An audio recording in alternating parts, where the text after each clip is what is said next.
சரி பிள்ளைகள், அப்போ நம்ம ஃபேஸ்புக்கில் இதுக்கு முதல் போட்ட இந்த இந்த ஆங்கில பேப்பர் மாதிரி ஒன்று போட்டேன். இதுக்குரிய விடைகளை பார்ப்போம் பிள்ளைகள். இந்த தாயங்கள் சம்பந்தப்பட்ட வினாக்கள்னு வரக்குள்ள நிறைய வகையில் வருமென. அதில் ஒரு வகை தான் இவ்வாறு கேட்டு இவ்வாறான தாயங்கள் ரெண்டு அல்லது மூணு தந்துட்டு அதுக்கு எதிரான பக்கம் எதுன்னு சொல்றது. அப்போ நீங்கள் இதில் ஒன்று ரெண்டு கேள்வி செஞ்சீங்கன்னாலே மற்ற கேள்விகள் என்ன செஞ்சிருவீங்கன்னா பிடிச்சிருவீங்க. அப்போ இந்த கேள்விகளை பாருங்க. முதலாவது கேள்வியை பாருங்க. ஆஹ், ரெண்டு தாயக்கட்டைகள் தந்திருக்காங்க. நாலுக்கு எதிரே உள்ள விளக்கம் என்னன்னு கேட்கான். இதுக்கு என்ன செய்யணும்னா ரெண்டு தாயக்கட்டைகள் தரும்போது மூணு தாயக்கட்டைகள் தரும்போது பிரச்சனை இல்லை. ஒரு பொதுவான இலக்கம் இதை எடுக்கணும். அதாவது இது எப்படியோ மூணுல ஒரு பொதுவான இருக்கு. அப்போ மூணு இங்கே பொதுவா இருக்கு, இங்க மூணு பொதுவா இருக்கு. மூணுல இருந்து நீங்க என்ன செய்யுங்கடா இடஞ்சுழியாக சுழற்றுவீங்க. இந்த மூணுல இருந்து இடஞ்சுழியாக சுழற்றுவீங்க. அப்போ மூணும் இருந்து சொல்லட்ட போல மூன்று. அடுத்தது என்ன மாட்டுது? நாலு. அடுத்தது என்ன மாட்டுது? ஐந்து என்ன. அதே மாதிரி இங்க மூணு ஒன்று ஆறு என்ன. மூணு ஒன்று ஆறு. ஆகவே பிள்ளைகள் இங்க எதிர்ப்பக்கங்கள் சொல்லக்கூட நாலுக்கு எதிராக ஒன்று இருக்கும், ஒன்றுக்கு எதிராக நாலு இருக்கும். கேள்வி நாலுக்கு எதிராக ஒன்று இருக்கும். அப்படித்தான் அஞ்சுக்கு எதிராக ஆறு இருக்கும், ஆறுக்கு எதிராக அஞ்சு இருக்கும். அப்ப கேட்கலாம் மூணுக்கு எதிராக மூணு தானே இருக்கும். இல்ல, இந்த மூணுக்கு எதிராக என்ன இருக்கும்டா மீதியா வர இருக்கும் என்ன ரெண்டுன்னு. ஒன்று ரெண்டு தான் வரல, மூன்று நாலு அஞ்சு ஆறு வந்துட்டு ஆகவே மூணுக்கு எதிராக ரெண்டு இருக்கு. இதுதான் இந்த கேள்வி எவ்வாறு செய்யறேன். இதே ஃபார்முலா தான் எல்லாம். அதே மாதிரி இங்க பாருங்க, ஒன்று ரெண்டு இங்க இதுக்கு ரெண்டு கிடையில இந்த ரெண்டு பொதுவா இருக்குன்னு இந்த ரெண்டு டாட் வச்சது பொதுவா இருக்கு. அப்ப கேள்வி two opposition of the same dice are shown below. When there is a 5 points on the upper panel,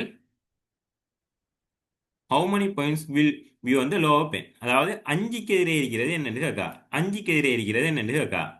இப்ப அஞ்சுக்கு எதிரே பாத்தீங்கன்னா பிள்ளை இங்க வந்திருக்கிறது ஆறு மூணு ரெண்டு ஒன்று ரெண்டு நாலு. ஆகவே நீங்க இதை பாத்தீங்கடா. சரி, நான் இதை எடுத்து காட்டுறேனே. இதை நீங்க பாத்தீங்கன்னா எது பொது? ரெண்டு. ரெண்டு பொது. அப்ப ரெண்டுல இருந்து நீங்க சுழற்றுவீங்க. இதை ரெண்டு நாலு ஒன்று.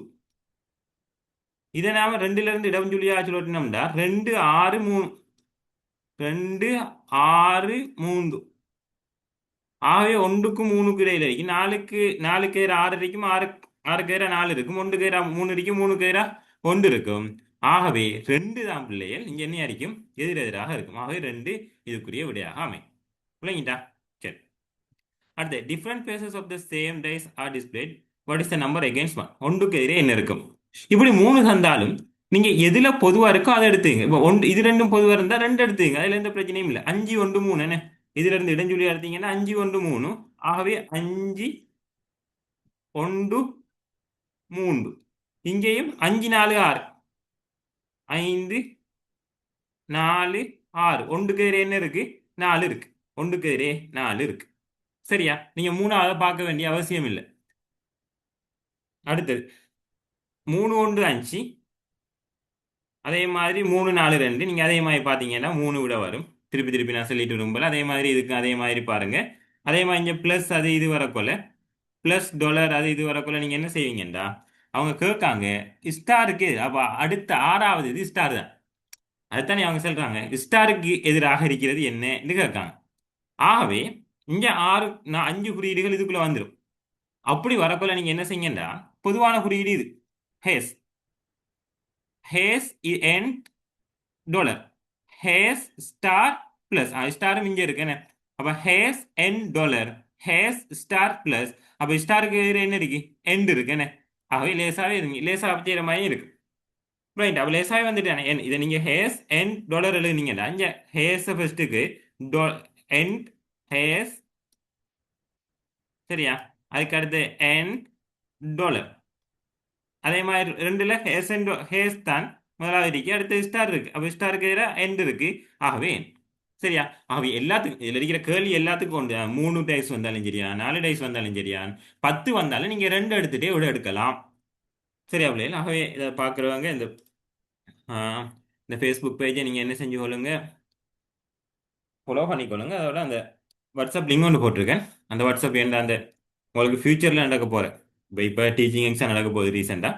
ஆனால் ஐக்யூ என்று சொல்றது டீச்சிங் எக்ஸாமுக்கு மட்டும் இல்லை, எம்ஏ எக்ஸாமுக்கு மட்டும் இல்லை, எஸ்எல்ஏஎஸ் இருக்கட்டும், அனைத்து எக்ஸாம் நடந்தாலும் ஐக்யூ என்பது ஒன்று தான். ஆகவே நாம நிறைய வீடியோ இதில் போடுவோம், யூடியூப்ல போடுவோம், வாட்ஸ்அப் சேனல்ல எதுவும் கிளாஸ் டீட்டெயில் இருந்தால் போடுவோம். ஆகவே இப்போதைக்கு டீச்சிங் எக்ஸாமுக்கு கிளாஸ் ஒன்றும் அரேஞ்ச் பண்ணல. ஆனாலும் இனி ஃபியூச்சரில் நடக்க போகிறதுகளுக்கு நாம் என்ன செய்வோம், கிளாஸ்கள் அரேஞ்ச் பண்ணுவோம். அதே மாதிரி டீச்சிங் எக்ஸாமுக்கு எதுவும் செமினார்கள், எதுவும் வெபினர்கள் ஒரு ஒரு நாளைக்கு பேஸ் பண்ணி எதுவும் ஃபுல் பேப்பர் செய்யறாலும் ஃப்ரீயாக செய்கிற ஐடியாவும் இருக்கு. ஆகவே தேவையானவர்கள் அந்த வாட்ஸ்அப் சேனல்ல இணைந்து கொள்ளுங்க பிள்ளைகள். சரி, அப்போ இதோட இந்த வினாவை முடிச்சு